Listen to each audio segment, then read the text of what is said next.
கேக்குதுங்களா? ஆ கேக்குது. ஒரு இன்ட்ரோடக்ஷன் குடுத்துர்றேங்க. 5ஆம் வணக்கம் தமிழ்ச்சங்க நேயர்கள் அனைவருக்கும் வணக்கம். ஆ நம்ம 5ஆம் தமிழ்ச்சங்கம் பார்த்தீங்கன்னா, பல்வேறு முன்னெடுப்புகள எடுத்துட்டு வரோம். அதுல அடுத்த கட்ட நடவடிக்கையாக நேரலையில் வந்து மக்கள்கிட்ட பேசலாம் அப்படின்ற ஒரு முடிவு தான் இது ஒரு முதல் முயற்சி. அதனால இந்த முதல் முயற்சிய தொடர்ந்து, இப்ப நம்ம எடுத்துக்கிட்ட தலைப்பு பார்த்தீங்கன்னா, இவிஎம்மை ஒழிப்போம், நல்லாட்சி தருவோம் அப்படின்றது தான். இவிஎம்ல இருக்க குளறுபடி, இவிஎம் மூலமாக மக்கள் சந்திக்கக்கூடிய அவல நிலை, அதில் தேர்ந்தெடுக்கப்படக்கூடிய தலைவர்களின் சூழ்ச்சி, இது போன்ற விவாதங்களை தொடர்ந்து நம்மளோட இணைந்திருக்காங்க. நம்மளுடைய விவேக் அண்ணா. அவங்க பார்த்தீங்கன்னா, வள்ளுவர் பறையர்குடியில வள்ளுவர் பிரிவு.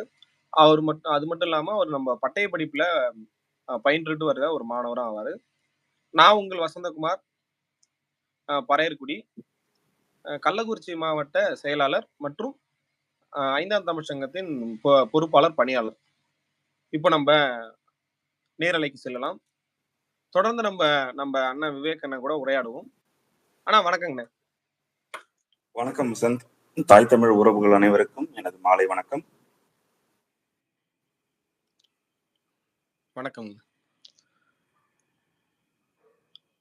ஆனா இப்ப இந்த இவிஎம் சார்ந்து ஏன் நம்ம இது போன்ற முன்னெடுப்புகள், அதாவது இவிஎம் ஒழிப்போம், நல்லாட்சி அமைப்போம் அப்படின்ற இந்த கூற்றுக்கான ஒரு விளக்கத்த நீங்க குடுத்துட்டீங்கன்னா மக்களுக்கு நல்லா இருக்குங்கண்ணே.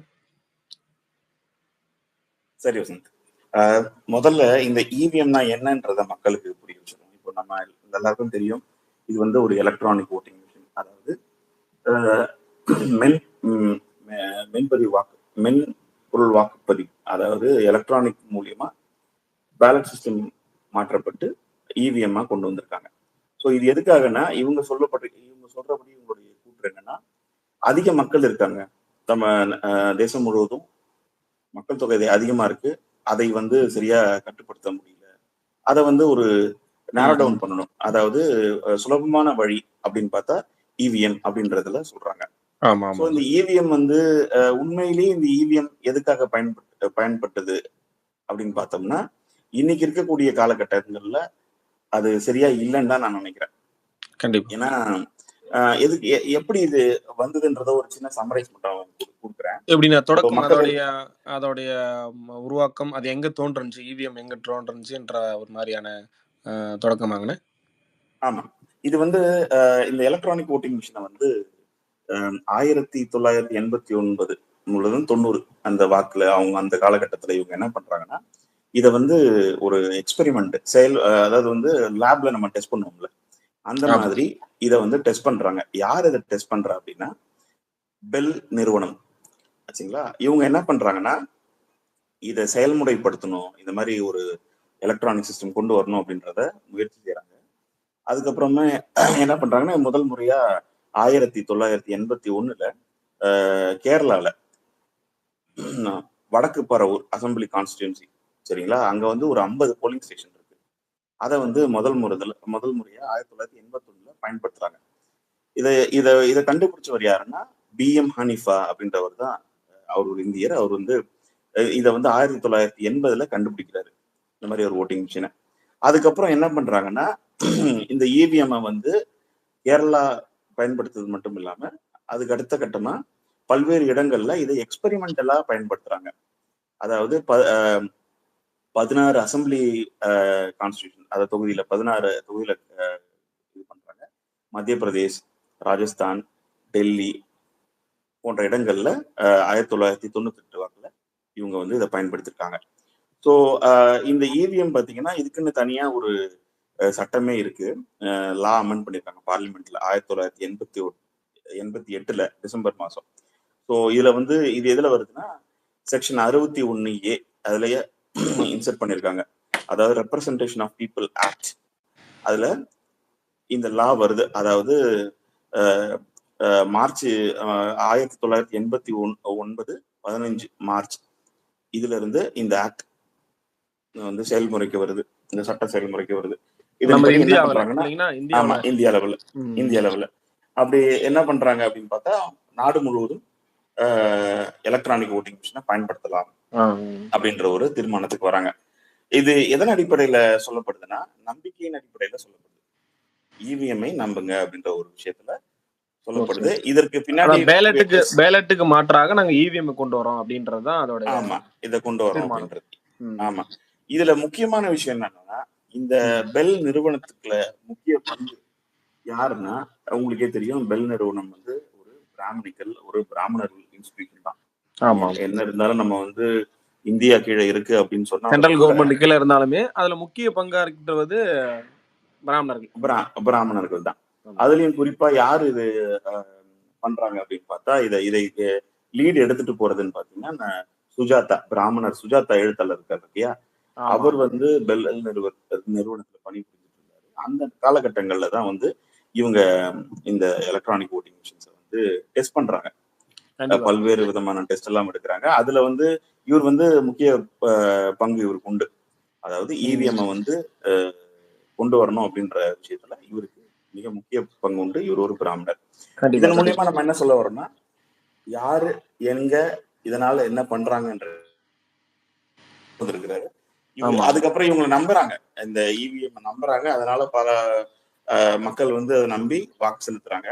ஆனா இன்னைக்கு நமக்கு தெரிய வருது இவிஎம் வந்து டிரான்ஸ்பரன்சி இல்ல, நம்பகத்தன்மை இல்ல அப்படின்றது, முறைகேடுகள் இருக்கு அப்படின்னு சொல்லி தெரிய வருது.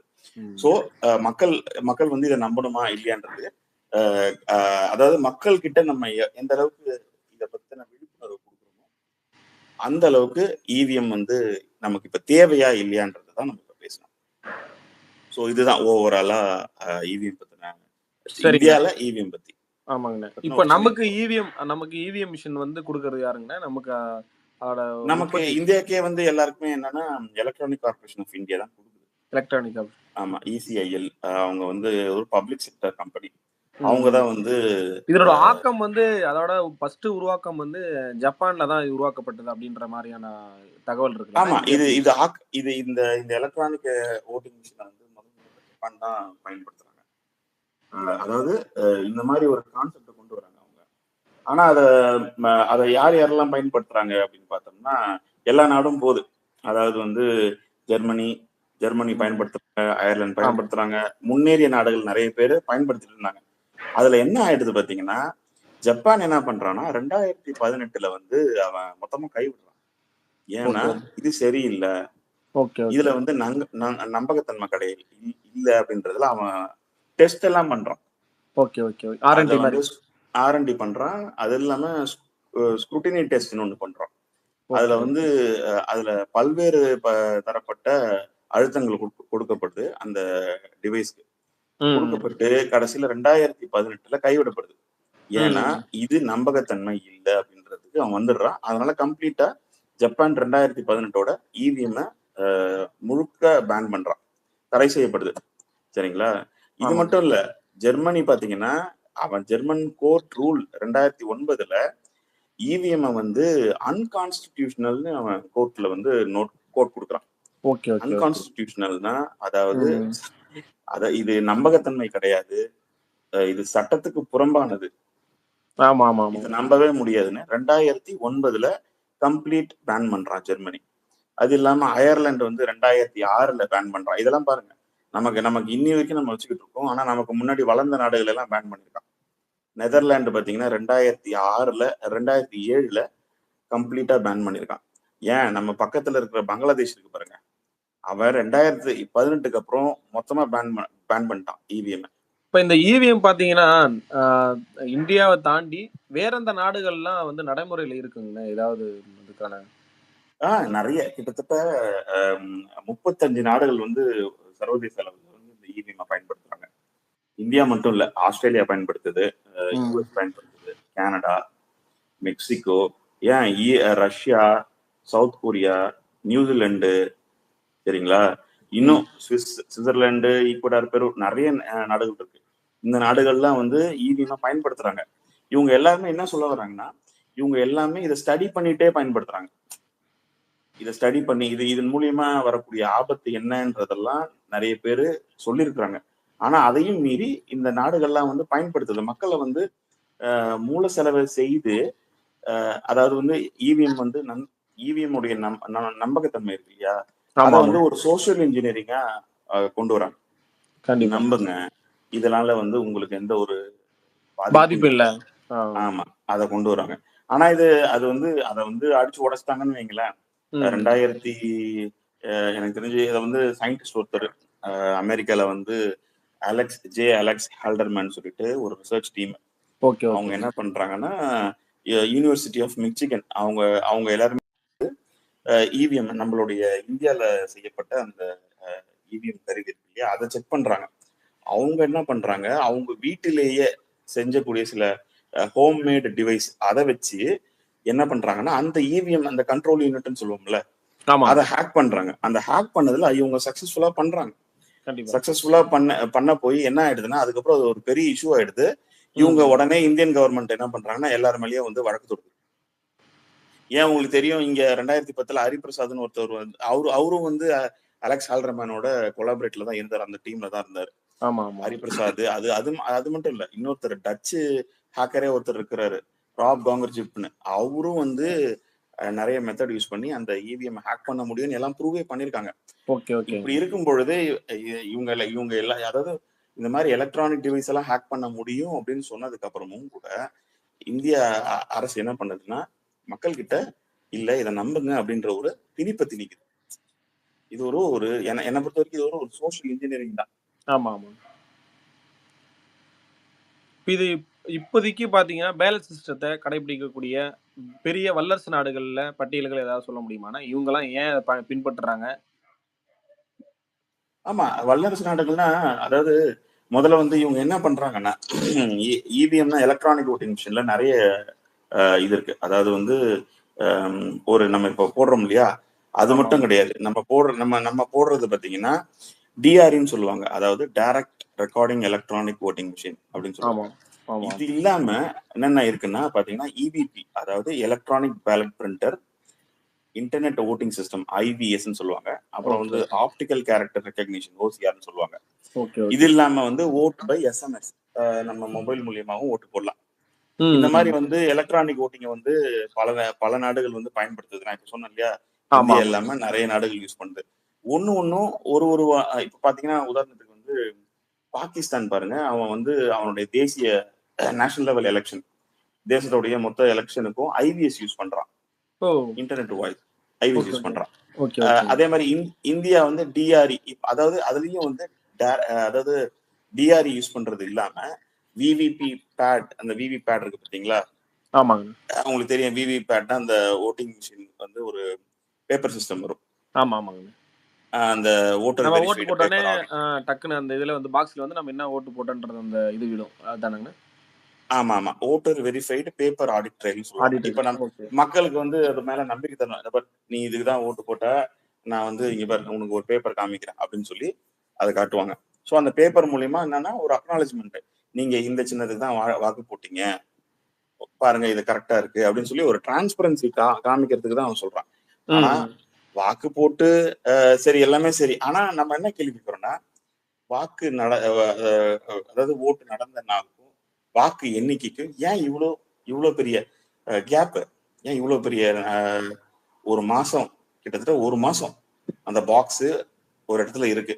நம்ம கேக்குற கேள்வி, அதுல குளறுபடி வராதா, ஹேக் பண்ண முடியாதா? ஏன்னா ஹேக் பண்ண முடியும்னு ஒரு கண்டிப்பா. தரப்பு அவங்க வச்சுட்டாங்க. அப்படி ஆமா. இருக்கும்போது நம்ம இதை இப்ப வந்து மக்கள் கிட்ட தான் நம்ம இதை கொண்டு போகணும். இதை நம்பலாமா வேணாம்ன்றத மக்கள் தான் முடிவு செய்யணும். ஆமாங்க. எந்தவித எலக்ட்ரிக் மிஷினா இருந்தாலும் அத வந்து ஹேக் செய்யக்கூடியது அப்படின்றத நம்ம பல்வேறு நிபுணர்கள் வந்து நிரூபித்து வந்திருக்காங்க. இவிஎம் வந்து ஒரு முறைகேடான விஷயம். இவிஎம்ல ஹேக் பண்ண முடியும்ன்ட்டு பல செய்திகள்ல வந்து பல பேர் வந்து அத நிரூபித்தும் காட்டியிருக்காங்க. இருந்தும் இந்த அரசாங்கம், இந்த தேர்தல் ஆணையங்கள் இதை பின்பற்றுவதற்கான காரணம் என்னவா இருக்குன்னு நீங்க நினைக்கிறீங்க? நான் என்ன நினைக்கிறேன்னா, இவங்களுக்கு வந்து இவர்களுடைய, அதாவது ஆதிக்க சக்திகளுடைய கடைசி ஆயுதம் வந்து இந்த இவிஎம் தான். இந்த இவிஎம் இந்த இவிஎம் வந்து அவன் சொல்றதுதான் கேட்டாகணும். ஆதிக்க சக்தி சொல்றதுதான் கேட்டாகணும். இப்ப பாருங்க, இன்னைக்கு நம்ம இந்த இவிஎம் சொல்றோம். இது வந்து இந்தியா மட்டுமே பயன்படுத்தல, பல நாடுகள்ல பயன்படுத்துறேன். இது எல்லாமே யாரு கீழே வருதுன்னா, international institute for democracy and electoral assistance அப்படின்னு சொல்லிட்டு ஒரு குழு. ம். IDEA-ன்னு. இது பாத்தீங்கன்னா சர்வதேச அளவுல அவன் இயங்கிக்கிட்டு இருக்கான். இந்த ஐடியா அந்த ஐடியா யாரு பாத்தீங்கன்னா, இவ வந்து யுனைடெட் நேஷனுடைய அபிஷியல் அப்சர்வர். அதாவது சர்வதேச நாடுகள் கூட்டமைப்பு இருக்கு இல்லையா, ஆமா, ஆமாங்க. அதுக்கு கீழ ஒரு ஆர்கனைசேஷன் இந்த ஐடியா. இவன் என்ன அபிஷியல் அப்சர்வர்னா, யுனைடெட் நேஷனுக்காக வேலை பார்க்கக்கூடிய ஒரு ஆள். அதாவது ம். அவன் சொல்ற வேலையெல்லாம் இவன் செய்வான். இவன் யாரு கீழ இருக்கான் பாருங்க. இவன் டைரக்டா அந்த யுனைடெட் நேஷனோட ஜெனரல் அசெம்பிளி கண்ட்ரோல்ல ஓ! இருக்கான். ஆ. அதாவது யுஎன்னுடைய உங்களுக்கு நமக்கு நல்லா தெரியும். பாண்டியன் ஐயா வந்து யுனைடெட் நேஷன்ஸ பத்தி பேசியிருப்பாங்க. ஆமா, ஆமா, அதுல ஆமா. வந்து ஜெனரல் அசெம்பிளின்னு ஒண்ணு பேசியிருப்பாங்க. ஆமா, ஆமா. ஜெனரல் செக்ரட்டரி யாருன்றத பேசியிருப்பாங்க. ம். அந்த அசெம்பிளியோட நேரடி பார்வையில இருக்கக்கூடிய இந்த இன்ஸ்டிடியூட் பேர் தான் ம். International institute for democracy and electoral assistance, ஐடியான்னு சொல்றது. ஆமாமா. இந்த ஐடியான்ற ஒரு ஆர்கனைசேஷன் தான் உலகம் ஃபுல்லா எப்படியெல்லாம் வந்து இந்த டெமோக்ரஸி ஓட்டிங் மெக்கானிசமை கொண்டு வரணும் அப்படின்றத ஐடியேட் பண்றான். இவன் ம். தான் உலகம் முழுக்க இந்த மாதிரியான ஓட்டிங் சிஸ்டம்ஸை கொண்டு வரலான்றத உலக ஆமா. மக்களுக்கு அந்தந்த நாட்டுக்கு கீழே இருக்கக்கூடிய கவர்மெண்ட்ஸ் இருக்கு இல்லையா, அவங்க ஆமா. கிட்ட திணிக்கிறான். ம். ம். இவன் கிட்ட திணிப்பதன் மூலியமா இந்த அரசாங்கம் இந்த அரசாங்கத்தெல்லாம் அவன் கைக்குள்ள வச்சுக்கிறான். ஆ. அதன் மூலியமா என்ன பண்றான்னா, மக்களுக்கு வந்து ஒரு சோசியல் இன்ஜினியரிங் கொண்டு வரான். ப்ரொமோஷன் மூலியமாவும், எலக்டோரல் கமிஷன் ஆஃப் இந்தியா மூலியமாவும், அதான் மொத்தத்தையும் அவன் கண்ட்ரோல் பண்றான்றதுனால ஆமா. மொத்தமா என்ன பண்றான்னா, அந்த நாட்டுடைய எல்லா எலக்டோரல் சிஸ்டம் கண்ட்ரோலையும் அவன் பாத்துக்கிறான். ஆமா. இதனாலதான் என்ன பண்றான்னா, நம்ம மக்கள் வந்து நம்ம மக்களுக்கு தெரிய மாட்டேங்குது. இவன் என்ன நினைக்கிறாங்கன்னா, வெறும் எலெக்ஷன் கமிஷன் ஆஃப் இந்தியா மட்டும்தான் இதுல சம்பந்தப்பட்டிருக்கு. அப்படி கிடையாது. அவன் மட்டும் இல்ல. அவனுக்கு பின்னாடி இவன் இருக்கான், ஐடியா இருக்கான். அதுக்கு பின்னாடி யுஎன் நேஷன்ஸ் இருக்கு. ஆமா. அதுக்கு பின்னாடி யார் இருக்கான்னு நமக்கு தெரியும். சோ இப்படி ஆளும் வர்க்கம் கட்டமைச்ச ஒரு விஷயத்த மக்கள் வந்து சிந்திச்சு இது தேவையா இல்லையான்றத மக்கள் தான் முடிவு பண்ணணும். கண்டிப்பா. இனி வருங்காலத்துல வந்து இவிஎம் ஏன்னா இருக்காதுன்னு ஒரு நினைக்கிறேன். நாட்டோடைய தலையெழுத்தையே முடிவு பண்ணக்கூடியது இந்த வாக்கு முறை தான். இந்த தேர்தல் ஆணையங்கள் தான் பண்ணுதுன்றப்போ, நாட்டிற்கான தலைவர்களை தேர்ந்தெடுக்கும் முறைகள்ல இவ்வேற்பட்ட சிக்கல்கள் ஏற்படும்போது, அதை தீர்க்கக்கூடியது வந்து பார்த்தீங்கன்னா, நாட்டு தலைவர்களும் முக்கியமா மக்களுக்கு அந்த பொறுப்பு இருக்கு. மக்கள் வந்து மக்கள்ட்ட போய் விவாதம் போகுது. மக்கள் தான் அத தீர்மானிக்கணும் அப்படின்ற அளவு தான். ஏன்னா வந்து இவங்க ஆளும் அரசாங்கத்துக்கிட்ட நம்ம உண்மை எதிர்பார்க்குன்றது பார்த்தீங்கன்னா, அரிதிலும் அரிது. ஆனா இப்போ ஆமா, இப்ப பார்த்தீங்கன்னா, இப்ப யுஎஸ்ஏல இப்ப நடத்துறாங்க. யுகே, யுஎஸ்ஏ பார்த்தீங்கன்னா, ரஷ்யா இது போன்ற நாடுகள்ல பார்த்தீங்கன்னா, வா வா வாக்குச்சீட்டு முறை தான் இன்னும் பயன்பாட்டுல இருக்கு அப்படின்ற மாரி நம்ம கேள்விப்படுறோம். இதோட ஒரு உண்மை தன்மை என்னங்கண்ணா? இப்ப அங்க வந்து ஏன்னா அவ்ளோ டெக்னாலஜியா வந்து இம்ப்ரூவ் ஆகுறாங்க. அவ்ளோ இதுல இருக்கவங்க வல்லரசு நாடுகளா இருக்கிற அந்த நாடுகளே, வாக்குச்சீட்டு முறை கொண்டு வரும்போது, நம்ம கிட்ட ஏன் இன்னும் இந்த இவிஎம் முறை இன்னும் இருக்கு? ஆமா. அதாவது இப்ப அங்க எல்லாருக்குமே வந்து கொண்டு வர ஆரம்பிச்சிருக்காங்க கொஞ்சமா. இப்ப ம். பாருங்க யுஎஸ்ல பாருங்க. ஒரு வாக்குச்சீட்டு அதாவது பாதி ஸ்டேட்ஸ்ல வந்து வாக்குச்சீட்டு, பாதி ம். இடத்துல இவிஎம் இருக்கு. ம். ன்றதுனாலும். அதாவது மொத்தமா கம்ப்ளீட்டா அவனுங்க ஒழிக்கல. பட் அங்கங்க அந்த ஸ்டேட்ஸ்ல ஒரு சில யுஎஸ் உடைய ஒரு சில ஸ்டேட்ஸ்ல பாத்தீங்கன்னா, இவிஎம் இருக்கு. ஒரு சில ஸ்டேட்ஸ்ல பயன்படுத்த முடியாது. பேலட் சிஸ்டம் தான் பயன்படுத்த முடியும். இதுக்கு காரணம் என்னன்னா, அங்க இருக்கக்கூடிய சட்டத்திட்டம். அந்த ஊர் மக்களுடைய டிரான்ஸ்பரன்சி நம்பகத்தன்மை. நான் நம்பல அப்படின்ற பட்சத்துல அவங்க பேலட் சிஸ்டம் போறாங்க. ஆமா. ஆச்சுங்களா? இப்ப உதாரணத்துக்கு இப்ப நான் சொன்னேன் இல்லையா? இந்த நாடுகள்லாம் இப்ப பங்களாதேஷ் பக்கத்துல இருக்கிற நாடு அவன் பேன் பண்ணிட்டான். இது எதனாலன்னா, ஸ்க்ரூட்டினி அதாவது வந்து மக்களுக்கு நம்பகத்தன்மை அதிகமா இருக்கு அப்படின்ற பட்சத்துல அவன் அப்படிதான் வச்சிருப்பான். இல்ல ம். நான் நம்பல அப்படின்ற பட்சத்துல அவன் வேற வழியெல்லாம் அவன் மாத்திதான் ஆகணும். இப்ப உதாரணத்துக்கு நான் ஒரு சின்ன விஷயம் சொல்றேன். இப்ப லோக்சபா எலெக்ஷன் நடந்தது. சரிங்களா? 2024 எலெக்ஷன் நடந்தது இல்லையா? இதுல வந்து இப்போ அதுல ஒரு பெரிய ஸ்கேம் நடந்திருக்கு. உதாரணத்துக்கு ம். இவங்க சொன்ன இவங்க சொன்ன இவிஎம் என்ன சொன்னாங்கன்னா, இவிஎம்ல வந்து எந்த ஒரு சிக்கலும் கிடையாது. அதுல ஆமா. டிரான்ஸ்பரண்டா இருக்கும்போது மக்களுக்கு வந்து இருக்கிறத அப்படியே சொல்ல போகுது. அதாவது ஆமாங்க. இவிஎம்ல எவ்வளவு ஓட்டு விழுந்ததோ, அதுவும் பூத்ல இருக்கிற ஓட்டிங் அந்த வாக்காளர் சீட் இருக்கு இல்லையா? அதுவும் ஆமாங்க. வந்து மேட்ச் ஆகுது. அதனால ம். இது வந்து ரொம்ப நம்பகத்தன்மையா இருக்கு அப்படின்னு சொன்னாங்க. ஆனா, சமீபத்துல நடந்த 2024 லோக்சபா எலெக்ஷன்ல பாத்தீங்கன்னா, ம். வெறும் நார்த் சென்னை ஆச்சா, வட சென்னையில மட்டும் கிட்டத்தட்ட அ பாருங்க, அவங்க சொன்ன ஓட்டு பாருங்க. ஓட்டு எவ்வளவு வந்திருக்குன்னா, போட்டது 8,99,333 367. சரிங்களா? ம். ஆனா ரிசல்ட் அனௌன்ஸ் பண்ண அன்னைக்கு 8,99,230. கண்டிப்பா. 37 ஓட்டு காணோம். Okay, okay. நம்மளே கூட ஆச்சா? ஒரு வீடியோ போட்டிருக்கோமே. திருவள்ளுவர் ஆமா. தொகுதியில திருவள்ளுவர் தொகுதியில ஆமாமாமா. ஒரு ஒரு முறைகேடு நடந்திருக்கு. அத சார்ந்து நம்மளுமே விழிப்புணர்வு ஏற்படுத்தியிருக்கோம். அத சார்ந்து நம்ப மக்கள்ட்ட அந்த இதையும் கொண்டு போய் சேர்த்திருக்கோம். ஆமா. அது முறைகேடு ஏபிஎஸ் நடக்கின்றதுன்னு பட்சத்துல, இது ஏன் இன்னும் நிலை பெற்று வச்சிருக்காங்க? இது வந்து ஒரு சிலர்லாம் சப்பக்கட்டு கட்டுறாங்கண்ணே. இது வந்து ஏதோ சொல்றாங்கன்னா, இந்தியாவுல மக்கள் தொகை அதிகம். நாங்க வாக்குச்சீட்டு முறை கொண்டு வந்தா இது எண்ணுவதற்கு மிகவும் சிறப்பா இருக்கு. அப்படின்ற அ ஒரு குற்றச்சாட்டு வைக்கிறாங்க. இது வந்து நியாயப்படுத்துறாங்க. இவிஎம் என்பது வரணும் அப்படின்ற மாரி நியாயப்படுத்துறாங்க. அத நீங்க எப்படிண்ணா பார்க்குறீங்க? இது வந்து சும்மா நொண்டி சாக்கு. அத தூக்கி மக்கள் மேல பழிய போடுறது. கண்டிப்பா, கண்டிப்பா. மக்கள் தொகை எப்படி? அதாவது அந்தந்த பூத்ல எவ்வளோ பேர் இருந்தாலும் சரி, ஒரு ஒரு ஒரு தொகுதியில எத்தன பேர் இருந்துற போறாங்க? அதிகபட்சமா ஒரு 4000, 5000 கண்டிப்பா. ஆமா அவ்வளோதானே. ஆச்சுங்க. அ அவ்வளோதான் அ இருப்பாங்க. இப்ப கிராமப்புறங்கள்லாம் பார்த்தீங்கன்னா, 1000, 1500 அப்படிதான் ஒரு பூத்துக்கு சொல்றேன். ஒரு பூத்துக்கு அப்படிதான் வருது. ஆமா. ஒரு ஊர்ல 2 பூத்லாம் வைக்கிறாங்க. இப்ப காலனி, ஊரு அப்படின்ற மாரிலாம் இருக்கு இல்லீங்களா? அங்கலாம் பார்த்தீங்கன்னா, ஒரு ஒரு ஒரு ஒரு பூத் வைக்கிறாங்க. அந்த பூத்துக்கு நான் குறைஞ்சம் அதிகபட்சமாவே பார்த்தீங்கன்னா, 1000 ஓட்டுகள், 1500 ஓட்டுகள் தான் வருது. ஆமா. அவ்வளோதான் வரும். அப்படி இருக்கும் பொழுது இவங்க சொல்றது வந்து பொய்யா தானே இருக்கு. அதுக்கு மாற்றா தானே இருக்கு. அ வ அதாவது அவங்க யாரும் ஓட்டு போட வரல. ம். ரைட்டா? ஸோ அப்படி இருக்கும் பொழுது ஒரு 3000, 4000ன்னா கூட பூத்துக்கு 3000, 4000 ஓட்டு இருந்தா கூட அன்னைக்கு சரி காலையில 8 மணிக்கு ஆரம்பிக்குது. மாலையில ஒரு 4:30, 5 மணிக்கு முடியுதுன்னு வைங்களேன். 5 மணில இருந்து நீங்க எண்ணுங்க. 5 மணிக்கு எண்ண ஆரம்பிங்க. நைட்டு 10 மணிக்குள்ள முடிச்சுருங்க. அன்னைக்கு ஒரு நாள் எல்லா பூத்லயும் சிசிடிவி வைங்க. எல்லாமே பண்ணுங்க. வச்சுட்டா முடிஞ்சிட போகுது. சரி. இல்லைங்களா? சரிண்ணே. இப்ப மக்கள்ட்ட நம்ம இது விழிப்புணர்வு ஏற்படுத்துறோம். மக்கள் இதுக்கு பதில் விளைவு அவங்க என்ன செஞ்சா நல்லா இருக்கும்ண்ணே? இது இப்ப அரசாங்கத்த நோக்கி கேள்விகள் எழுப்புதோ, இல்ல அவங்க வந்து இவிஎம் பற்றின விழிப்புணர்வு நம்ம ஏற்படுத்துறோம். பல்வேறு மக்கள் தமிழ் தேசியவாதிகள் இவிஎம் பத்தி சொல்லியிருக்காங்க. நம்ம ஐயா வந்து அத எப்படி நடத்தணுன்ற கொண்டு சொல்லிட்டாங்க. இத மக்கள் எப்படி ரியாக்ட் பண்ணா அது அவங்க மாத்துறதுக்கான ஒரு ஏன்னா நம்ம வந்து பார்த்தீங்கன்னா, இவிஎம் முறைகேட்ட பத்தி தேர்தல் ஆணையத்துக்கு நம்ம கால் பண்ணி, ஃபோன் பண்ணி சொல்றோம், மெயில் அனுப்புறோம். அதுக்கான ஒரு ரெஸ்பான்சிபிலிட்டி இல்ல. ரெஸ்பான்ஸிபும் அங்கிருந்து நமக்கு இல்ல. அப்போ நம்ம மக்கள்ட்ட என்ன கோரிக்கை வச்சா அவங்க வந்து அத முன்னெடுக்கிறதுக்கு, அது பண்றதுக்கான அ நிலை என்னவா இருக்குன்னா, அது எப்படி நம்ம சொல்லலாம் மக்களுக்கு? இப்ப ஆமா. நம்ம மக்கள்கிட்ட நம்ம சொல்ல வேண்டியது என்னன்னா, நம்ம ஆல்ரெடி பேசிட்டு தான் இருக்கோம். நம்ம ம். 5ஆம் தமிழர் சங்கம் அத பத்தின விழியம் போட்டிருக்காங்க. அதுவும் இல்லாம பப்ளிக் கிட்ட போயிட்டு நம்ம டைரக்ட்டா பேசியிருக்கோம். இந்த இவிஎம் தேவையா இல்லையான்றத கூட நம்ம பேசியிருக்கோம். இதுல முக்கியமான விஷயம் மக்கள் தெரிஞ்சுக்க வேண்டியது என்னன்னா, கேள்வி கேட்கணும். இப்ப மெயினா நம்ம இனி வரும் காலங்கள்ல இந்த இவிஎம் பத்தின பேச்சு மக்கள் கிட்ட அதிகமா பரவணும். மக்கள் அரசாங்கம் கிட்ட கேள்வி கேட்கணும். உதாரணத்துக்கு பாருங்க, திருவள்ளூர் தொகுதியில மட்டும் 16,791 வாக்கு காணோம். கண்டிப்பா. இத திருவள்ளூர் தொகுதி மக்கள் கேட்டாங்களா? திருவள்ளூர் மக்கள் கேட்டாங்களா? ஆமா, ஆமா. யாருமே கேட்கல. இது எதிர்த்து ஒருத்தர் கூட கேள்வி கேட்கல. அப்படியே கடந்து போயிடுறாங்க. அரக்கோணத்துல 2,817 ஓட்டு காணோம்.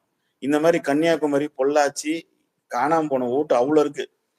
இதுலயும் வந்து மொத்தமா பாத்தீங்கன்னா 51,935 ஓட்டு காணாமலே போயிருக்கு இவிஎம்ல. ஆமா, ஆமா. அந்த காலத்துல வந்து கள்ள ஓட்டு போடுவாங்க, டப்பா தூக்கிட்டு போங்க அதெல்லாம் ஓகே. இந்த இப்ப இந்த காலகட்டத்துல சிசிடிவி இருக்கு, எல்லாமே இருக்கு. ஆனா இத்தன வாக்கு காணாம போயிருக்கு. இத மக்கள் இப்ப கிட்ட சொல்லியாச்சு. இப்ப மக்கள் கேள்வி கேட்கணும். ஆமா, என் ஓட்டு எங்க? என் போட்ட ஓட்டு எங்க? நான் இவிஎம் பயன்படுத்த முடியாது. எனக்கு உங்க மேல நம்பிக்கை இல்ல. இப்ப உலகம் கண்டிப்பா. ஃபுல்லா தானே. ஆமா. ஜப்பான் அதே மாரி தான். யாருக்குமே நம்பிக்கை தன்மை இல்ல. அத நம்பல.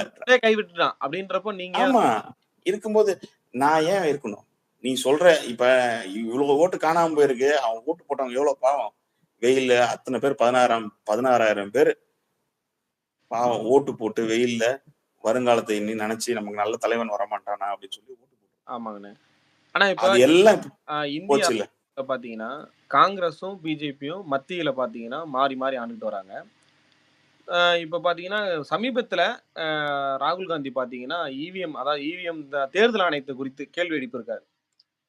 அ ஆமா, ஆமா. இந்த சிஸ்டத்திலே எனக்கு வந்து இது இருக்கு, அதிருப்தி இருக்கு. அத சார்ந்து நீங்க என்ன அத அத வந்து கேள்வி எழுப்புறாங்க தேர்தல் ஆணையத்துக்கு.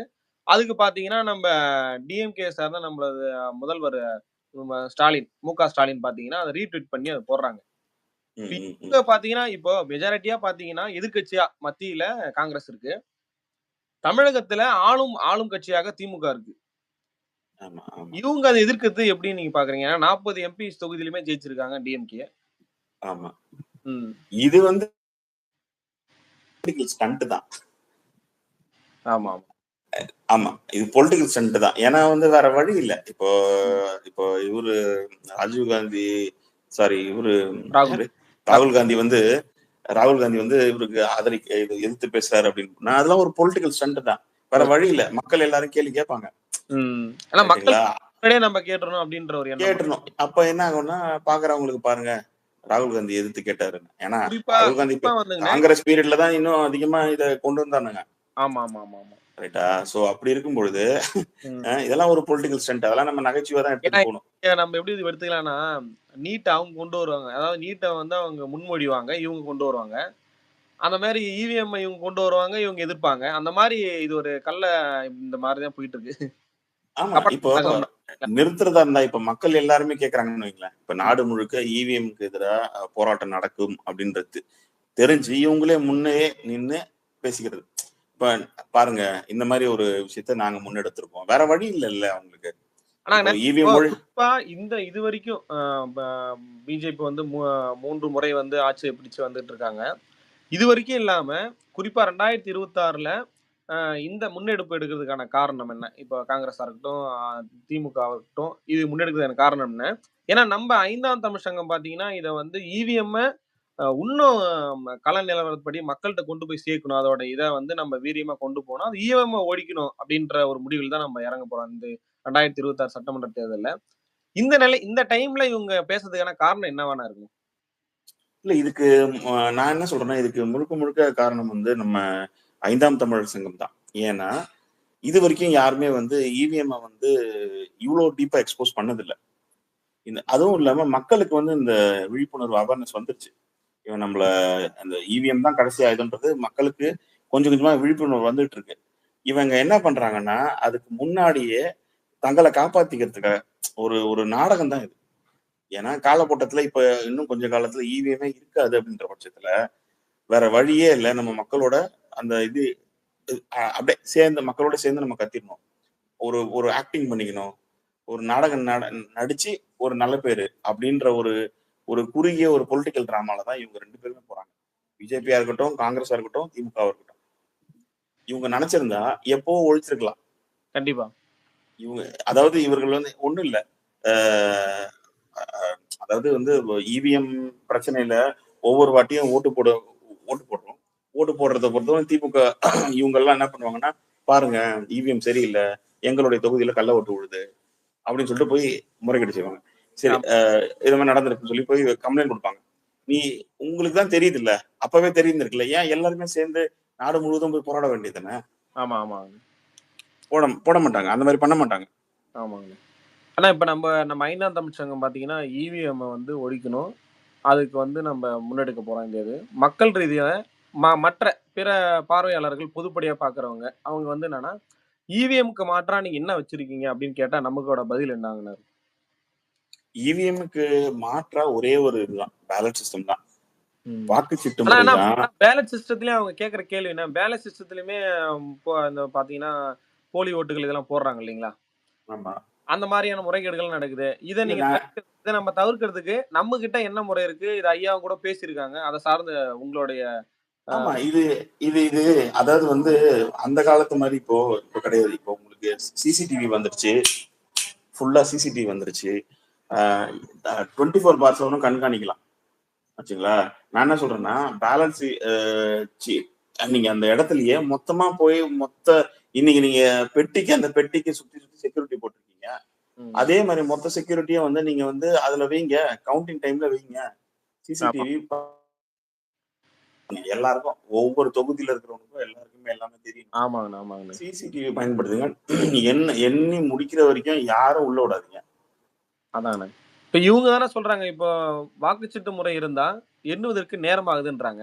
இவிஎம் கொண்டு வந்துட்டாங்க. அப்புறம் திருப்பி ஏன் அத எடுத்துட்டு போயிட்டு ஒரு 30 நாள், 45 நாள் அத எடுத்துட்டு போய் ஒரு மண்டபத்துல வச்சுக்கிட்டு, அது ஏன் இப்படி பண்ணிட்டு இருக்காங்க? இது இது எப்படிங்கண்ணா? இது இவங்க சொல்றதுக்கு ஆனா முரணா தானே இருக்கு. நீங்க எப்படி பார்த்தாலுமே நீங்க இல்ல அது அது ம். ஆமா, ஆமா, ஆமா. கரெக்ட் தான். அது என்ன பண்றாங்கன்னா, இவங்க வந்து இந்த இந்த காலகட்டத்துல கொண்டு போய் கவுண்ட் பண்றதுக்கு முன்னாடி சொல்றாங்க இல்லையா? அத வந்து அ முக்கியமான விஷயம். அதாவது வந்து அந்த சீல் பிரிக்கிறதுல இருந்து, அ அதாவது இப்போ ஒரு ஒரு ஒரு கேண்டிடேட் இருக்காரு அப்படின்னா, அவருக்கு வாக்குகள குடுக்கலாமா அப்படின்னு பார்த்தா, பண்ண முடியும். அந்த கேண்டிடேட்டோடைய சீரியல் நம்பர நீங்க வந்து ஒரு ரெக்கார்ட்ல வச்சிருக்கோம். அது பல இடத்துங்கள்ல இருக்கும். அத அத பயன்படுத்தி அந்த சீரியல் நம்பர பயன்படுத்தி, அந்த ஒரு கேண்டிடேட்டுக்கு அதிக வோட்ஸ நீங்க மூவ் பண்ணலாம். நவுத்திட்டு போலாம். அந்த வேல்யூஸ மாத்தலாம். இத பயன்படுத்துறாங்களான்ற ஒரு சந்தேகம் எனக்கு இருக்கு. ஏன்னா, அந்த ம். காலகட்டம் இருக்கு இல்லையா? ஓட்டு விழுந்த நாளும், கவுண்டிங் டேஸ்க்கும் அத்தன கேப். அதுல என்ன வேணா நடக்கலாம். கண்டிப்பாங்க. உங்களுக்கே தெரியும். வடக்குல பார்த்தீங்கன்னா, மிஷினு சைக்கிள வச்சு எடுத்துட்டு போறானுங்க. ஆட்டோல போது. ஆட்டோ எடுத்துட்டு போறாங்க. கையில ரிக்ஷா ஒரு ரிக்ஷா அம்மா போறாங்க. ஆமா ரிக்ஷா போது. ஒரு அம்மா தலையில தூக்கிட்டு போது. தூக்கிட்டு இவிஎம் போறாங்க. மிஷின்ஸ. ஆமா, ஆமாங்கண்ணே. இப்படிலாம் இருக்கு. ஸோ இது இது இது இது இது எப்படி நம்புறது நம்ப? நமக்கு தெரியுது. இத நம்பவே முடியாதுன்னு. ம். மக்களுக்கு வந்து இதெல்லாம் தெரியணும். இப்ப நம்ம விழிங்கள் மூலியமா பல பல ப பல காணொளி மூலியமா நம்ம வந்து இவிஎம் எப்படி வந்து நம்மள சோசியல் இன்ஜினியரிங் பண்றன்றத சிறப்பா சொல்லியிருக்கோம். ஸோ சரி. இந்த விஷயத்த வந்து மக்கள் வந்து முதல்ல உணரணும். மக்கள் கேள்வி கேட்கணும். இப்போ உதாரணத்துக்கு நான் தான் சொன்ன மாரி, எல்லாருமே கேள்வி கேட்கணும். இப்ப இத பத்தி ஆமா. நம்ம இன்னைக்கு பேசுறோம். இங்க ஆமா. கேட்கக்கூடிய எல்லாருமே இத பத்தின விஷயங்கள அவங்கவங்களுடைய வீட்ல, அந்தந்த இடத்துல, அவங்க நட்பு வட்டாரத்துல எல்லாருமே பேசணும். இது கண்டிப்பா. பேச்சு பொருள் ஆக, ஆக, ஆக இது ஒரு காட்டு தீ மாரி தான். பத்த வச்சாச்சு. பத்திக்கிட்டு எரியும். ஸோ அந்த எரிச்சல்ல வந்து முன்னாடியே வந்து அத அமுக்கி போடணும். இவங்களுக்கு வந்துரக்கூடாதுன்றதுனால தான் இவங்கலாம் என்ன பண்றாங்கன்னா, ஆமா இவிஎம் ஒழிக்கணும், ஒழிக்கணும்னு சொல்லிட்டு நம்ம கூடவே சேர்ந்து கொக்கரிக்கிறது. சரிங்கண்ணே. இப்ப நம்ம தொடர்ந்து உரையாடுவோம். ஆ இப்ப மக்கள் பார்த்தீங்கன்னா, கேள்வி கேட்க ஆரம்பிச்சுட்டாங்க. அது சார்ந்து நம்ம பார்வையாளர் நேயர்களுக்கான அந்த கேள்விகள நான் உங்ககிட்ட கேட்டுறலாம்னு இருக்கேன். ஒவ்வொரு கண்டிப்பா, கண்டிப்பா. ஒருத்தர் அர்ஜுன்றவர் பார்த்தீங்கன்னா, நாத்தாக்காக்கு ஓட்டு போடுவீங்களா? அதாவது நாம் தமிழர் கட்சிக்கு ஓட்டு போடுவீங்களா? ஆ ஓட்டு போடலாமா? ஆ 5ஆம் யுக கட்சிக்கு ஓட்டு போடலாமான்னு கேட்கறாங்க. அந்த கேள்விக்கு எப்படிண்ணே உங்களோட பார்வையில ஒரு இது அ என்னோட பார்வையில நான் என்ன சொல்லுவேன்னா, அவங்க பேசுனதையும் பாருங்க. நம்ம வைக்கக்கூடிய அரசியலையும் பாருங்க. நம்ம வந்து கண்டிப்பா. இவிஎம் ஒழிக்கணும்ன்றது மட்டும் இல்லாம, நம்ம அத காமிச்சிருக்கோம். இவிஎம் என்ன இன்னும் நரகாசுரன் ஒழிகன்னு பேசியிருக்கோம். ஆமா. கண்டிப்பா. எந்த அளவுக்கு ஒரு கொடுமையான ஒரு கொடுங்கோன்மை எப்படி ஒரு மன்னன் பயன்படுத்துவானோ, அதுபோல தான் இந்த இவிஎம்ம நம்ம தலையில கட்டுறான். கண்டிப்பாங்கண்ணே. ரைட்டா? ஸோ அப்படி ஏன்னா இருக்கும் நமக்குள்ளே பொழுது கேள்வி எழுது இல்லைங்கண்ணா. இந்த 3 முறை மோடி வந்திருக்காரு. இவ்ளோ அலும்பு வேலைகள பார்த்திருக்காரு. மக்களுக்கு அது வந்து தமிழ்நாடு மட்டும் இல்ல. பெரும்பாலும் மக்கள் வந்து பார்த்தீங்கன்னா, இந்திய அளவுல ரொம்ப பாதிக்கப்பட்டுருக்காங்க. இந்த பணம் இழப்புலாம் பார்த்தீங்கன்னா, மிகப்பெரிய ஒரு பாதிப்பு தான். இந்த மாரியான ஆமா, ஆமா. பாதிப்புகள சந்திச்ச பிறகும், எப்படி தொடர்ந்து 3 முறை வந்து பிஜேபிக்கு ஆட்சியில் வருது அப்படின்ற சந்தேகங்கள் நம்மள்ட்ட இருக்கு. ஆமாமா. இது இவிஎம் தான். பிஜேபியா இருந்தாலும் சரி, யாராக இருந்தாலும் அவர்கள் இந்திய அரசியல் சமயத்துல வந்து அதாவது கட்சிய வந்து தக்க வைக்க வேண்டும்னா, இவர்கள் இவிஎம்ம ஒழிக்கணும்னு பேச முடியாது. விட்டு வைக்க மாட்டான். ஆச்சுங்களா? நம்ம எடுக்கிறோம் பார்த்தீங்களா? தைரியமா இவிஎம் ஒழிக்க வேண்டும் சொல்லி. இது ஒண்ணு போதும். ஆமாங்க, இவிஎம் ஒழிய வேண்டும் அப்படின்னு சொல்லி நம்ம எடுக்கக்கூடிய அந்த பத்த வைக்கக்கூடிய அந்த நெருப்பு இருக்குல்ல, ஆமாங்கண்ணே. நம்ம பேசும்பொழுது ஆட்டோமேட்டிக்கா அவங்க என்ன பண்ணுவாங்கன்னா, எதிர்ல இருக்கிறவங்க பேச ஆரம்பிப்பான். இங்க ம். தயக்கமும், பயமும் தான் அதிகமா இருக்கு. ஆமாங்க. அது எந்த கட்சியா இருந்தாலும் சரி. உங்களுக்கு நாம் தமிழர் கட்சியா இருந்தாலும் கூட, அவர்கள் என்ன பண்றாங்கன்னா, ஒரு மாடரேட்டா தான் போறாங்க. அவங்க ஒரு மாடரேட் அந்த அ டிஃபெண்ட் பண்ணி தான் ஸ்லோவா தான் போறாங்களே ஒழிய, முற்றிலுமா யாருமே எதிர்க்க முடியாது. ஏன்னா, அவன் கட்டமைப்பு அப்படி இருக்கு. ஆனா நம்ம என்ன பண்றோம்னா, இந்த இவிஎம் மிஷினுடைய அ மொத்த நுட்பங்களையும் வெளிய கொண்டு வரோம். இது எப்படியெல்லாம் பண்ணலாம்? இது எதனால இத கொண்டு வந்தான்? அப்படின்றத அ அ மூலமா அத அத வச்சிருக்கிறது யாரு? ஆமாங்கண்ணே. உதாரணத்துக்கு இவிஎம் யார் கண்ட்ரோல்ல இருக்கு? ஆ. இந்தியான்ற டீப் ஸ்டேட் யார் கண்ட்ரோல்ல இருக்கு? இந்த மாரியான அந்த இவிஎம்க்கு பின்னாடி இருக்கக்கூடிய பன்னெடுங்கால அரசியல் நம்ம பேசுறோம் இல்லையா? அப்ப கண்டிப்பா. அவன் பயப்படுவான். இவன் மூலத்தையே ஆயிரான். இவன் மூலத்தையே நம்ம தாக்குறோம்ன்றதுனால அவன் பயப்படுவான். அவன் நிச்சயம் நமக்கு தான் பயப்படுவான். மத்த மத்த யாருக்குமே பயப்பட மாட்டான். ஏன்னா அவங்கலாம் வந்து இப்ப இருக்கிற இந்த 50 வருடம் இருந்த அரசியலை வச்சுதான் இவங்க பேசுவாங்க. ஆனா நம்ம என்ன பண்றோம்னா, இந்த இவிஎம் வரதுக்கான மூலமே இதுதான் அப்படின்னு நம்ம இப்ப இதனாலதான் இவன் இந்த இவிஎம் கொண்டு வரான்ற உண்மையான எதிரியை நம்ம அஹ், அவனுடைய முகத்திரையை கிழிக்கும் போது நிச்சயம் நம்ம சைட்ல தான் வெற்றி உண்டு. அதனால நம்ம எடுக்கக்கூடிய அரசியல் தான் இனி வருங்காலத்துல நடக்கக்கூடிய அரசியலா இருக்கும். சரிங்கண்ணே. இவிஎம் ஒழிப்பு. அடுத்ததா சிவான்னு ஒருத்தருங்கண்ணே, நேயர் ஒருத்தர் கேட்டிருக்காரு. காங்கிரஸும் மோசமான கட்சி தானே, அதுக்கு பிஜேபிக்கே பரவாயில்லன்னு ஓட்டு போடுங்கன்னு சொல்றாரு. இது எப்படிண்ணே நீங்க பாக்குறீங்க? காங்கிரஸ் மோசம். ரெண்டுமே இரட்டை குழல் தான். ஆமா ஆமா. நீங்க காங்கிரஸ்க்கு ஓட்டு போட்டாலும் சரி, பிஜேபிக்கு ஓட்டு போட்டாலும் சரி, 2 பேருமே நம்மள தமிழருக்கு அழிச்சவங்க தான். தமிழர்களுக்கு எதிரி தான். கண்டிப்பா. நீங்க காங்கிரஸ் பாத்தீங்கன்னா ஈழத்துல கை வைப்பாங்க, அழிச்சானுங்க நம்மள சித்திரவதை. அதாவது ஒண்ணும் இல்ல, பிஜேபி காங்கிரஸ் நமக்கு தெரியாம கொள்ளும், பிஜேபி நமக்கு தெரிஞ்சே கொள்ளும். அதாவது சாஃப்ட் கார்னர் அவங்க. அது ஆமா ஆமா மறைஞ்சு கூட இருந்தே கொல்றவங்க இவங்க. நேரடியா ஆமா ஆமாட்டா நான் தான்டா கொல்றேன் அப்படின்னு கொல்றது பிஜேபி. ஆமா. தீவிரவாதம், இவங்க மிதவாதம். மிதவாதம். அந்த மாதிரி வேணா வச்சுக்கலாம். கண்டிப்பா கண்டிப்பா. சரி. ஆனா அப்ப இவிஎம் தொடர்ந்து நம்ம எதிர்க்கிறவங்களுக்கு இவங்க ஒரு கட்டமைப்பு கட்டுறாங்கண்ணே. இவங்க நவீனத்திற்கு எதிரானவங்க. இவங்க நவீனத்த விரும்பாதவங்க. நீங்க ஏன் இந்த மாரி நவீனத்த எதிர்க்கிறீங்களா? நீங்க கட்ட வண்டியில போங்க, மாட்டு வண்டியில போங்க அப்படின்ற மாரிலாம் நம்ம மேல தொடர்ந்து அவதூறு பரப்புறாங்க. நம்ப எந்த விதத்துல நம்ம நவீனத்த எதிர்க்கிறோம்? எந்த இடத்துல நம்ம நவீனத்த ஆதரிக்கிறோம்? அப்படின்ற ஒரு சின்ன பார்வை உங்ககிட்ட இருந்தது. நம்ம எந்த இடத்துலயுமே தேவையான இடத்துல நவீனத்தை ஆதரிக்கிறோம். தேவையில்லாத, அதாவது எந்த இடம்லாம் தவறுகள் நடக்குமோ அந்த இடத்துல நம்ம ஆதரிக்கிறது இல்லை. இது ஒண்ணு. நம்ம நவீனத்தை ஆதரிக்கலைன்னா, நம்ம கடந்த 11 வருஷமா நம்ம என்ன சொல்லிட்டு வரோம், தமிழர்கள் அதாவது தொழில்நுட்பத்திலையும் இன்னைக்கு இருக்கக்கூடிய எல்லா டெக்னாலஜிலையுமே அதோடைய புரோட்டோடைப்ஸ் எல்லாம் நம்ம தான் செய்தோன்றதுக்கு ஆதாரங்களோட நம்ம பேசிட்டு வரோம். அப்படி இருக்கும்பொழுது நம்ம எப்படி ஒரு டெக்னாலஜியை வெறுப்போம்? அப்படிலாம் இல்லை. இது அது குற்றம் சாட்டுறது விதண்டாவாதம். நீ டெக்னாலஜி, நீ இவிஎம் யூஸ் பண்ணலையா, அப்படின்னா நாங்க மாட்டு வண்டியில போறதா அப்படின்ற கேள்வியும் தப்பு. நம்ம என்ன சொல்றோம், இவிஎம் மேல இஷ்யூஸ் இருக்கா? ஆமா இருக்கு. இவிஎம் மேல வளர்ந்த நாடுகள் இவங்க என்ன சொல்றாங்கன்னா, வளர்ந்த நாடுகள் சொல்லிட்டா நம்ம கேட்கணுமா? அப்படி கிடையாது. இவிஎம் எந்த எலக்ட்ரானிக் டிவைஸ் ஒன்றும் கிடையாது. நான் ஒரு சிம்பிளா சொல்றேன். அந்த இவிஎம்ல இருக்கிற கீ காம்போனன்ட் இருக்குல்ல, அந்த ஓட்டிங் யூனிட், அந்த யூனிட்டை நீங்க ஒரு மைக்ரோ சிப்ல வச்சிருப்பாங்க. அந்த மைக்ரோ சிப் தான் அது உள்ள இருக்கும். அதுல உள்ள ப்ரோக்ராமிங் இருக்கும். இப்ப அவன் என்ன சொல்றான்னா, இந்த பிசிபியை டிசைன் பண்றாங்கல்ல, டிசைன் பண்ணும் போதே உள்ள ஒரு ப்ளூடூத் மாடியூல் வச்சுட்டு அதுல ஒண்ணு இல்ல, ஜிக்பி புரோட்டோகால ஏதோ ஒரு சின்ன சின்ன குட்டி குட்டி எவ்வளவு இருக்கு. அந்த மாதிரி ஒரு எக்ஸாம்பிள் சொல்றேன். அந்த மாதிரி ஒரு கனெக்டிவிட்டி நெட்வொர்க்ல கனெக்ட் பண்ணி ஹேக் பண்ண முடியாதான்னு கேட்டா முடியும். நம்மகிட்ட டிரான்ஸ்பரண்டா என்னைக்கு நம்மகிட்ட உண்மை சொல்லியிருக்காங்க? எந்த உண்மையும் நம்மகிட்ட வந்ததுல. நம்மகிட்ட அந்த ப்ளூ பிரிண்ட் இருக்கா? கிடையாது. மக்களுக்கு தெளிவான அந்த அந்த டப்பாக்குள்ள என்ன இருக்குன்னு மக்கள் கிட்ட காட்டினாங்களா? காட்டுறது கிடையாது. நமக்கு தெரியவா போகுது உள்ள என்ன மாடியூல் இருக்குன்னு. அவங்க செஞ்சே காமிச்சிருக்காங்க. இவர் ஹரிபிரசாத் எல்லாம் அதனாலதான் அவரை அரெஸ்ட் பண்ணாங்க. அதாவது ஓட்டிங் மிஷின் மாதிரியே வச்சு ஃபேக்கா ஒண்ணு ரெடி பண்ணி உள்ள ப்ளூடூத் கண்ட்ரோலர் பயன்படுத்தி வெறும் நார்மல் எஸ்எம்எஸ் மூலியமா அதை செயல்படுத்தி ஓட்ஸை மாத்திருக்காங்க. ஸோ இதனாலேயே அந்த டீம் அவர் அரெஸ்ட் பண்ணாங்க. அது மட்டும் இல்லாம அந்த டீம் யூஎஸ்ல இருந்த டீமையும் இவங்க மிரட்டி இது பண்ணாங்க. ஸோ இப்படி ஒரு ஆளுமிருகம் இதை பண்றதுக்கான காரணம் என்ன? அவனை எக்ஸ்போஸ் பண்ணதுனாலதான் நீ அவனை இது பண்ற, கண்டிப்பா சிறையில போடுற, அவனை மிரட்டுற. அப்போ இதுக்கு பின்னாடி ஒரு விஷயம் இருக்குல்ல, இது ஆபத்துன்னு ஒரு விஷயம் இருக்குல்ல, அதையே உணர மாட்டீங்க. சரிங்க. இந்த ஆபத்தை உணரும் பொழுது ஆட்டோமேட்டிக்கா மக்களுக்கு தெரிஞ்சிடும். அதனால இந்த நவீனத்தான நம்ம இந்த ஒரு எலக்ட்ரானிக்கல் ஃப்ராட் இருக்குல்ல, இதை நம்ம எதிர்க்கிறோம். ஆமா, நவீனத்துல எதுக்கு நவீனம் தேவைப்படுதோ அதை நம்ம எதிர்க்கிறோம். இப்ப இது ஒரு தலைவரை தேர்ந்தெடுக்கக்கூடியது, நாளை இந்தியாவின் தலையெழுத்தை தேர்ந்தெடுக்கக்கூடியது என்பது போல இதுல சிக்கல் இருக்கின்ற பட்சத்தில் தான் நம்ம அதை எதிர்க்குமே தவிர, மற்றபடி நமக்கு அது மேல நம்ம எந்த வெறுப்பும் கிடையாது. ஆமா ஆமா ஆமா கண்டிப்பா. சரிங்கண்ணே. ஆனா நம்ம இப்போ டைம் ஆயிடுச்சு.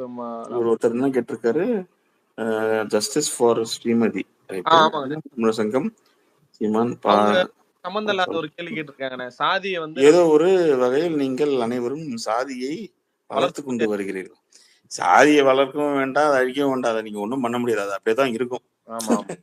அஹ் தமிழர் சாதி என்பது அது ஒரு அஹ், தொழில் மற்றும் திணை வரலாறு சம்பந்தப்பட்ட ஒரு ஒரு பெயர், ஒரு ம். இடவாகு பெயர். அதை எனக்கு உங்களுக்கு என்ன பிரச்சனை அது இருக்கிறதுனால? ஆமா, ஆமாங்கண்ணே.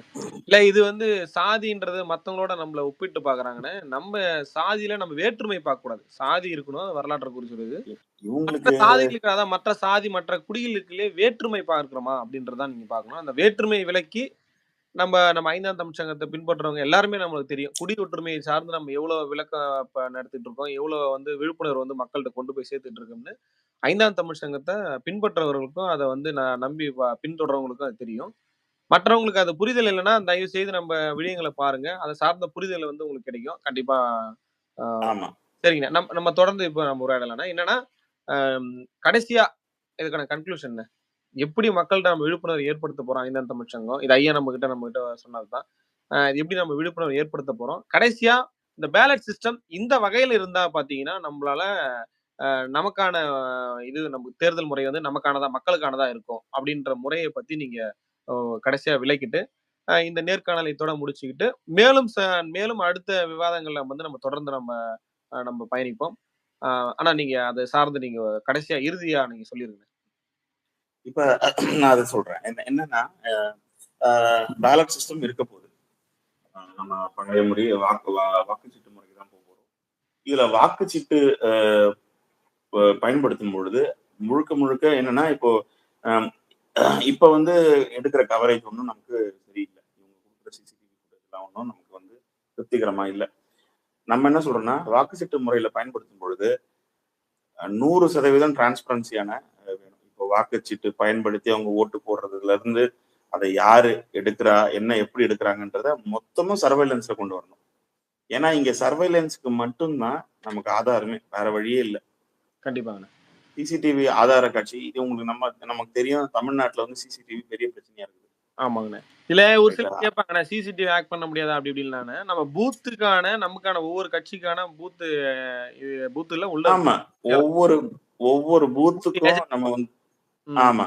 சர்வைலன்ஸ் கொண்டு வந்துரணும். ஒவ்வொரு பூத்துக்கும் ஆமா. சர்வைலன்ஸ் கொண்டு வந்துரணும். அந்த பூத்துல நடக்கக்கூடிய செயல்பாடுகள கண்காணிக்கிறதுக்கு ஒரு குழு இருக்கும். ஆமாங்கண்ணே. அத அத வந்து நம்ம செயல்படுத்துவோம். அது மட்டும் இல்லாம இது வந்து அ இ இன்னைக்கு இவங்க இருக்கக்கூடிய அரசியல் அந்த நடைமுறையில இருக்கக்கூடிய சட்டம் நல்லா இருக்காது. இது சட்டம் தனியா இதுக்குன்னு ஒரு சட்டம் போடணும். பேலட் சிஸ்டத்துக்கு என்னுடைய இது தனிப்பட்ட கருத்து. கொண்டு வரணும். அது சட்டத்துக்கு கீழ க இந்த சிஸ்டம யாரெல்லாம் தகர்க்கணும்னு நினைக்கிறாங்களோ, அவங்களுக்கெல்லாம் கடுமையான தண்டனை குடுக்கணும். கண்டிப்பா, கண்டிப்பா. சிசிடிவி தொலைஞ்சு போச்சு, இல்ல இங்க வேலை செய்யல அப்படிலாம் இருக்கக்கூடாது. அந்த ஆமா, மாரி இருந்தாலே அந்த இடத்த ஸ்டாப் பண்ணணும். ஆமா. அந்த இடத்துல எந்த ஒரு நிகழ்வும் நடக்கும். உடனே போயிட்டு ஒரு டீம் போய் நின்னுடணும். ஆமாங்க, ஆமாங்க. ஏன்னா என்ன பிரச்சனை என்ன? உனக்கு என்ன பிரச்சனை? சிசிடிவி வேலை செய்யலையா? உடனே சரி செஞ்சு, உடனே அந்த சரி. இடத்துல மொத்தமா இந்த இடத்துல நம்ம என்ன சொல்றோம்? இந்த இடத்துல நம்ம ஆட்டோமேஷன் பயன்படுத்துங்க. ஆமா, நீங்க வந்து டெக்னாலஜிக்கு எதிரின்னா, இந்த இடத்துல 360 டிகிரி நாங்க சிசிடிவி வச்சிருப்போம். ஆமா. அந்த டெக்னாலஜி இதுல பயன்படுத்திக்கலாம். வாக்குச்சீட்டு அதாவது நம்ம எண்றதுல அதுல பயன்படுத்திக்க.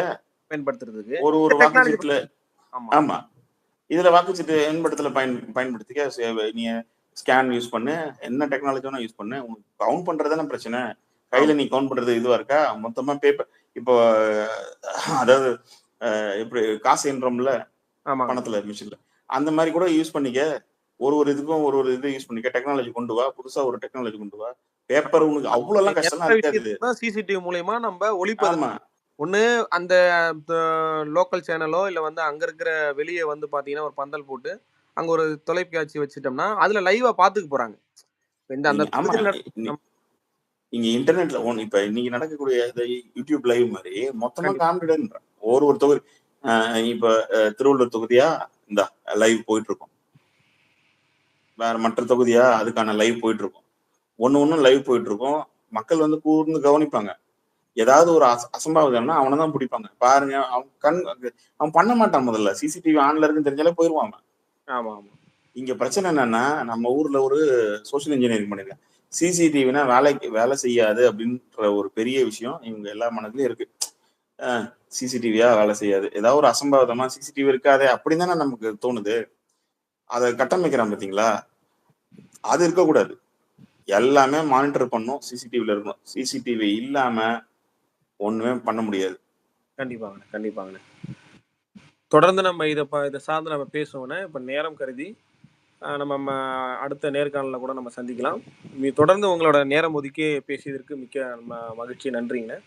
மக்கள்ட்ட ந பார்த்தீங்கன்னா வேண்டுகோள் என்னன்னா, மக்களாகிய நீங்கள் தரக்கூடிய சந்தாவுல தான் பார்த்தீங்கன்னா, நம்மளோட 5ஆம் தமிழ் சங்கம் தொடர்ந்து இயங்கிட்டு இருக்கு. மக்களுக்கான பல்வேறு முடிவுகள அதாவது முன்னெடுப்புகள எடுத்துக்கிட்டு வரோம். ஆ நீங்க குடுக்குற நன்கொடையில தான் நம்மளுடைய 5ஆம் தமிழ் சங்கம் இயங்கிட்டு இருக்கு. தொடர்ந்து ஆதரவு தெரிவிங்க. மிக்க நன்றி. அண்ணா மிக்க நன்றிங்கண்ணே. வாய்ப்பு அளித்த ஐநாம் தமிழர் சங்கத்துக்கு நன்றிகள். வணக்கம். மிக்க நன்றி. வணக்கம். இந்த லைவ் இதோட முடிச்சுக்கலாம். அனைத்து நேர்காணலில் வந்து கலந்து கொண்ட அனைத்து உறவுகளுக்கும் நன்றி. வணக்கம்.